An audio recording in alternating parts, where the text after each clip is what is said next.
Champion. Chris, not rock. Who's gaming?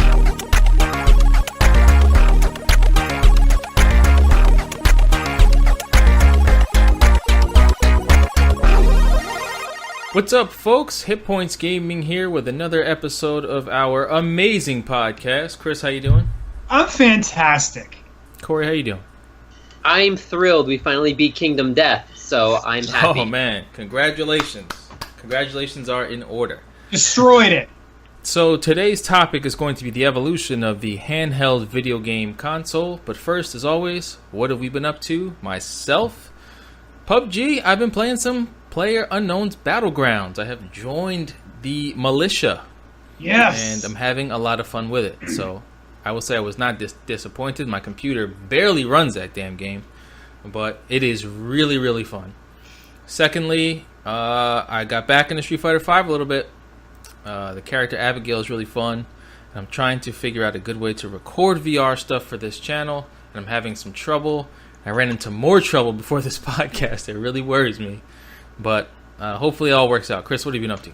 Can I stop you right there? Hold on a second. Boy. I think you're running into trouble because you just said your computer's having an issue running PUBG, but you're trying to record yourself playing VR? Come on. Right. But I've already recorded myself playing VR plenty of times, but I never had my video card make my screen go black and say, hey, bruh, you're doing something wrong. We're shutting down all your USBs. It's just weird to me. Like, I would think virtual reality games would be a little bit more intensive than PUBG. They're not. The virtual reality games look crappy, man. They look crappy in comparison. They really do. I think it's all just USB power, and my computer might be overheating. So hopefully I can finish that. Well, just open the case up, put a fan in there, you know. Google it. They'll tell you to put air conditioner in there or something. Yeah, I need like a radiator in there bad. Chris, what's on your video game agenda? We just finished Kingdom Death. That was pretty cool. The board game. Check that out if you haven't. That was finally done. It was kind of lackluster, the ending of it, I guess, right? I mean, right, Corey, you didn't... It wasn't really hard. I'm glad we won. Yes. Right? Okay. Yes. There's a check in the victory column. Cha-ching. We were just very prepared for it. Very over-prepared. Yeah. Otherwise, I've been playing more Heroes, Storm, PUBG, and I started playing this game on Steam, Lauren, the Amazon Princess. It's really crap. I hate to say that because I like playing like these indie games, like the smaller studio games, but it's like an RPG, and I just don't care about the story. And I don't know if it's because it's not a Final Fantasy or like, you know, a really big studio that's making it. I just don't care about the story. I don't care about the characters. There's too much story. There's too many options to choose from and where I want the story to progress. And I've played for about 2 hours, and it's maybe like 15 minutes of actual gameplay. So I'm going to give it like another half hour more, and if it doesn't get more into combat or like gameplay, I'm done with this, man. I can't deal with this. And there's a lot of them. There's a lot of like DLC to it too. I just don't want to deal with it. That's fair. That's fair, man. If the game doesn't move forward, then there's no reason to play it. People had that problem with Mass Effect 1. You know, when you're in the Citadel for a while. Get me out of here. For a while, man. I didn't care, man. I was just so enamored with the environment in that game. You know, like I had a space RPG. What? I am down. And they did it so good too, because it wasn't like Star Wars Space. Star Wars Space is kind of junky, you know what I mean? Like in all the sandy areas, man. It's like real Afghanistan-y looking in Star Wars. Okay. But Mass Effect is just like everything is gorgeous. Even like the crappy places like Omega they still look really good in the game. So I totally get that. Yeah, but this game, I started the game and it's already slow. Like Mass Effect, your example, like you're getting into it, and then you're into the Citadel hours into the game. Like, and you're already, you know what? I'm already involved. I'm already invested. Whatever. This game, I just started and it's like, that stinks. That stinks. Yeah. Corey, what about you, bro? Well, Chris, I almost have the same feeling with this game that I was not expecting from Supergiant Games.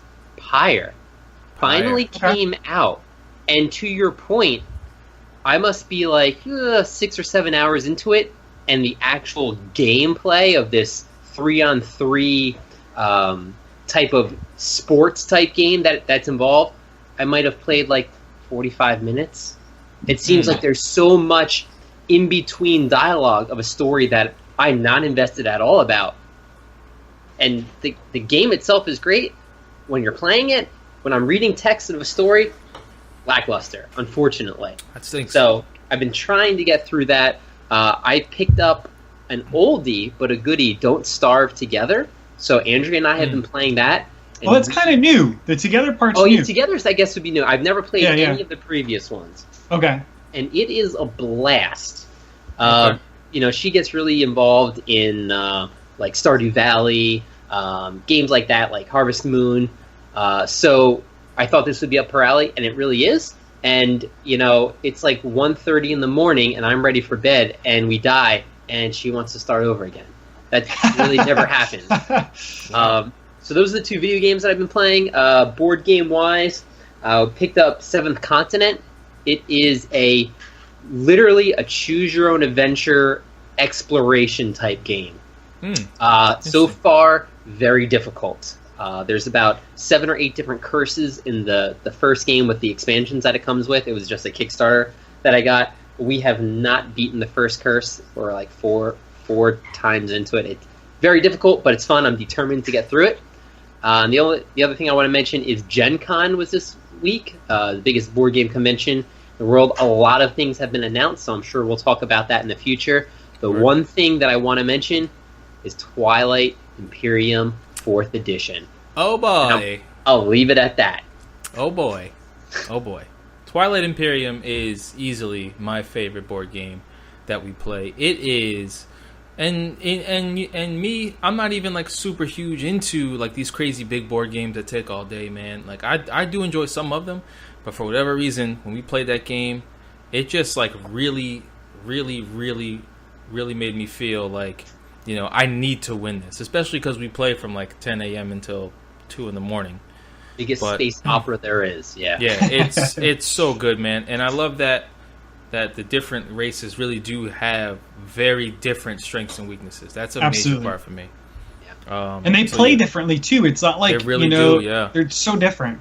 Like one of them is a diplomat, like he changes the laws so you can try to make the laws be in your favor. You know what I mean? Like that's a huge way to win in that kind of game, like a space battle game. Yeah. It's just, do we need a 4th edition? Are they just trying to get more money out of you? Well, you know what? I think the 3rd edition has been around for, I don't know, maybe a decade. Okay. And, they don't really reprint it anymore. So they like cleaned up the rules, because of course there's a lot of downtime in between turns. So they try and make things streamlined. From what I've read so far, there's things that you can do in other people's turns to make it more interactive. Okay.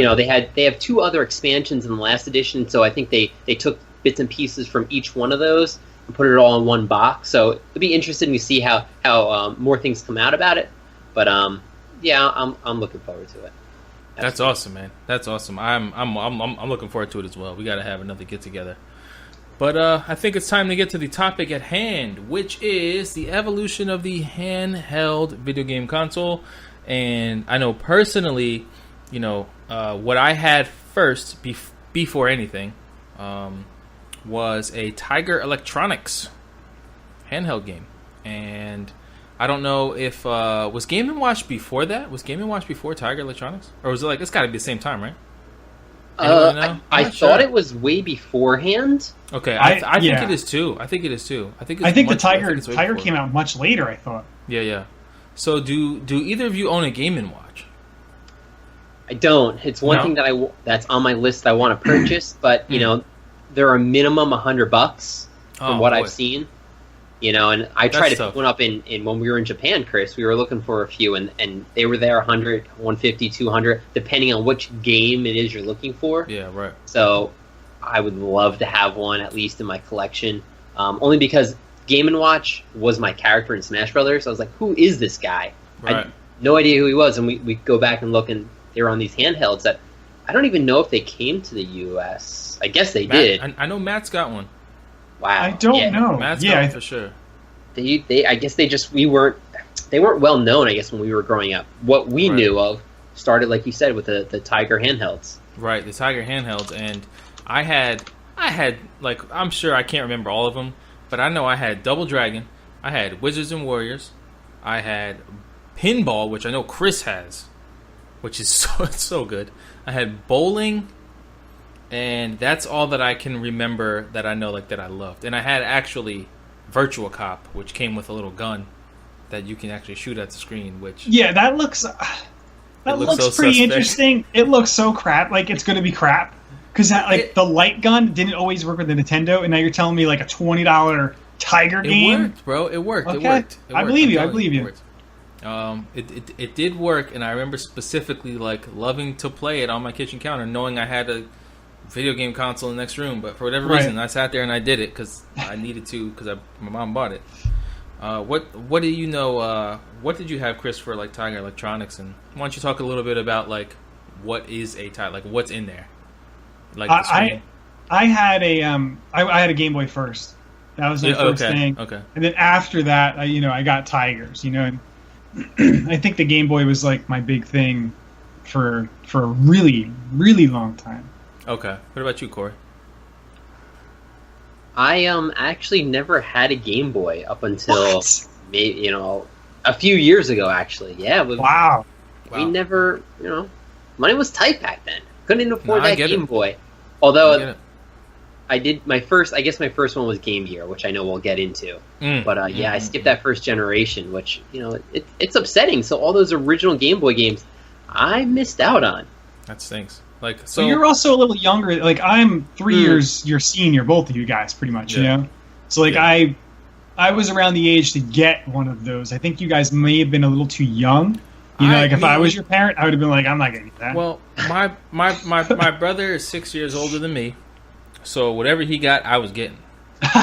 You know what I mean? Like that's how that worked.